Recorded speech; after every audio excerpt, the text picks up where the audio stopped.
Crisis averted. My trailer breakaway system failed, and it's a good thing that I caught it at home before I got on the road and had the ponies loaded. I pulled the breakaway safety pin,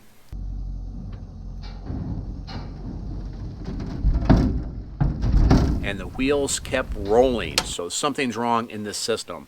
Again, I'm really glad that I checked the system before I go on a ride, so it's better to have these things happen at home where I can get it fixed. I'm not willing to take a chance with the breakaway system, so now is the best time to get it fixed and the issue resolved. Then we'll get the ponies loaded and on the trails. First, we'll walk through the parts of the system and see what's wrong, and then we'll get it replaced. Hi, I'm Robert from Trailmeister, and when I'm not trying to get on the trail, I'm helping horse owners around the globe gain the skills and the confidence to realize their dreams of trail riding and camping with horses.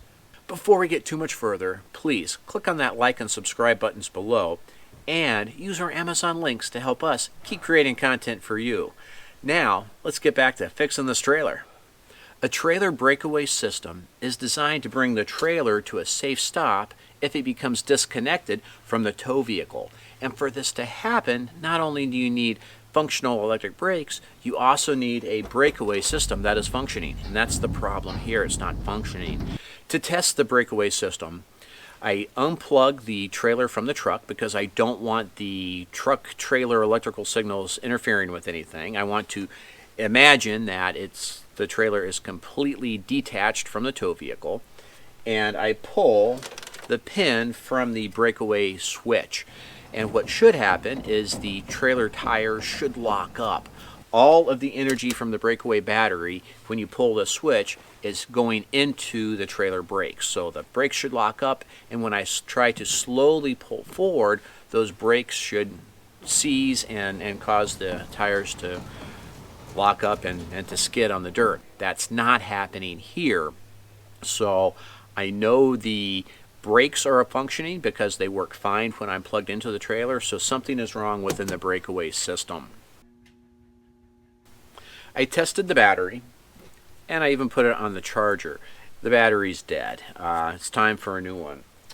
And while I'm going to replace the battery, I saw when I was looking online for prices that it's just cost a couple of dollars more for a brand new unit that includes a brand new battery than just buying a battery itself. And since this system, well, she's seen better days, I'm going to make this a good opportunity to replace everything from the switch to the box to the battery. All new stuff. So I think it's going to be a lot safer in the long run, and with the difference in price, it's well worth it.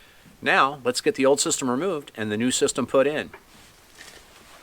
The first thing that we're going to do is we're going to remove the box and the switch. So let's move the bad battery, the Yuki cable, and we'll start moving this.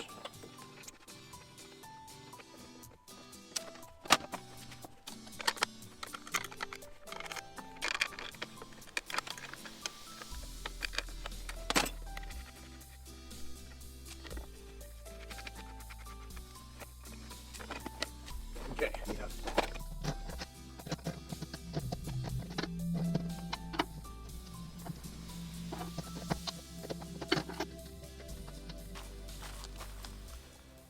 So this is the new breakaway box system. And this includes the instruction manual. Okay, so the new system, some screws that I hope I don't need. So let's look at what do we got. What do we got?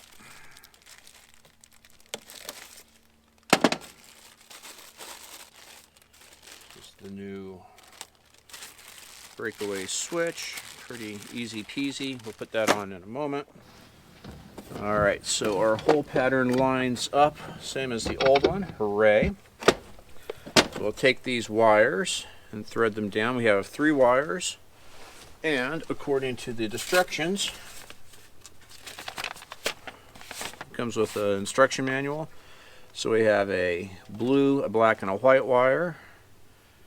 The white is our ground. The black goes to the battery, and the blue goes to the brakes. Easy peasy. It also includes a little, no, we don't, I guess I don't speak French. So, the first page.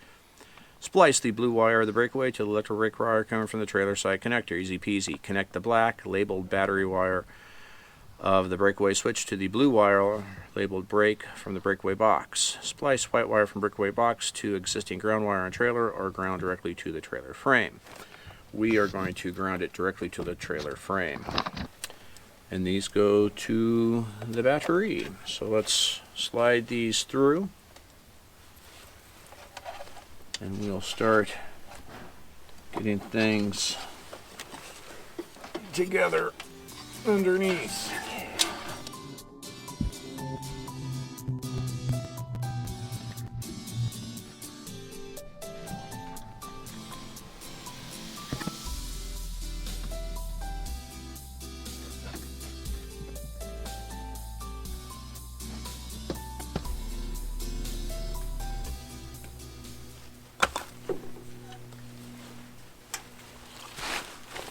Well, let's see if it works.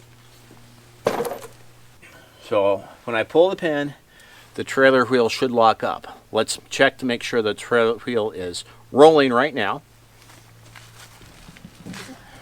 Around and around she goes.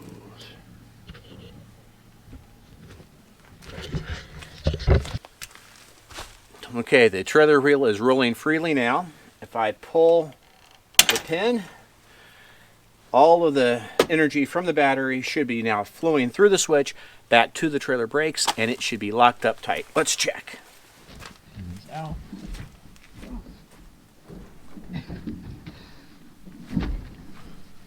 That's not moving. Cool. It is frozen tight, which means I didn't screw it up too badly. Let's put the pin back in before the battery completely discharges, and we're set. Well, now that we've got the new breakaway system, battery, switch, cable installed, tested, and it's all good. Now the next step is to clean my mess up, get it off the wheel jacks, and load up the ponies and go for that ride. This was one of the easier jobs, and certainly doable by anybody with a couple hand tools and an extra hour of time. Learn about your trailers. You can fix these things yourself without having to take them in and pay an exorbitant amount to have somebody else spend an hour of their time. Unless you just don't want to, and sometimes I'm in that mood as well. Well, I hope that this trailer breakaway switch box episode has helped you. As always, for more practical information about trail riding, camping with horses, as well as the world's largest guide to horse trails and camps, give us a visit at trailmeister.com. And until next time, happy trails. I got to clean this stuff up and load the ponies and saddle up myself.